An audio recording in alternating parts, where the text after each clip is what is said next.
Voilà, c'est une situation qui est compliquée, hein, mais comme je l'ai dit aux joueurs, c'est pas aujourd'hui que ça a commencé. Si on fait le retour, je crois que ça a commencé déjà la saison dernière, où je pense qu'avec l'équipe qu'on avait en Ligue 2, on aurait dû finir dans les deux. Je pense que notre chemin de croix a commencé l'année dernière, hein, quand on s'aperçoit qu'on est monté au barrage et aux prolongations.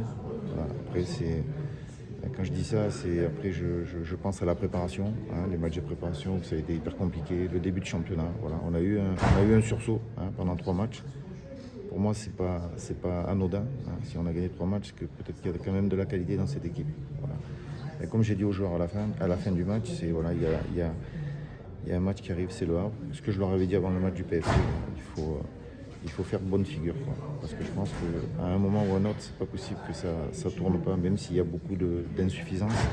Mais la situation fait que c'est pas simple pour les joueurs, quoi. Voilà un peu ce que j'ai dit aux joueurs et ce que j'ai à vous dire. Puis après, écoutez, il faut finir la saison comme il faut, hein, ne serait-ce que pour le club. Je pense au président, à Hélène Schroub, et même si c'est difficile aujourd'hui, mais même aux supporters, parce que je sais que quoi qu'il arrive, ils vivent mal la situation, quoi. Voilà. Quand vous voyez les banderoles qui sont déployées aujourd'hui en tribune Est, vous imaginez que le président est affecté par ce... Bien sûr qu'il est affecté. Bien sûr qu'il est affecté. Et ça me fait mal pour lui. Mais après, je peux comprendre. Je lisais hier dans un journal sportif, je crois que c'était l'entraîneur de Reims, que je connais pas, je sais pas.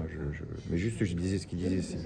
C'est quand tu gagnes, personne ne dit rien, quoi. Voilà, quoi. Après, quand tu perds, tout le monde peut parler. Même celui qui n'a pas vu le match, c'est comme ça, quoi. Voilà. Après, il faut assumer. Mais c'est vrai que bien sûr que ça me fait mal pour le président, parce qu'il ne mérite pas ça. À quel moment vous vous êtes dit on n'arrivera pas à surmonter, on n'arrivera pas à passer? Jamais. Même avant le match, j'y croyais encore. Même avant le match, j'y croyais encore. C'est pas, voilà, tu te dis que, parce que quand j'ai quand même joué au foot, et j'ai passé ma vie sur les terrains de foot, j'ai un peu d'expérience, et tu te dis qu'à un moment ou à un autre, ça va tourner, quoi. Voilà. Mais ça ne tourne pas. Après, je te dis, ce match, c'est difficile pour les joueurs. Je ne peux pas reprocher quelque chose aux joueurs. L'avenir du FC Metz est écrit en très gros pointillés. Et sur quoi on peut se baser pour la suite des aventures du FC Metz? Quand? Sur la fin de saison? Pour la saison prochaine déjà?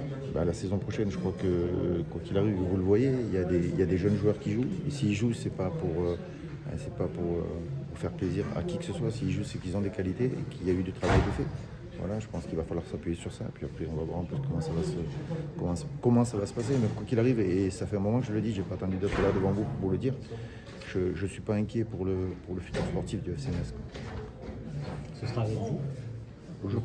Je sais pas. Et tant que je suis là, je vais tout faire pour que, comme je l'ai dit à la fin, je vais tout faire pour que ça se passe bien. Après, on verra bien, quoi. C'est pas...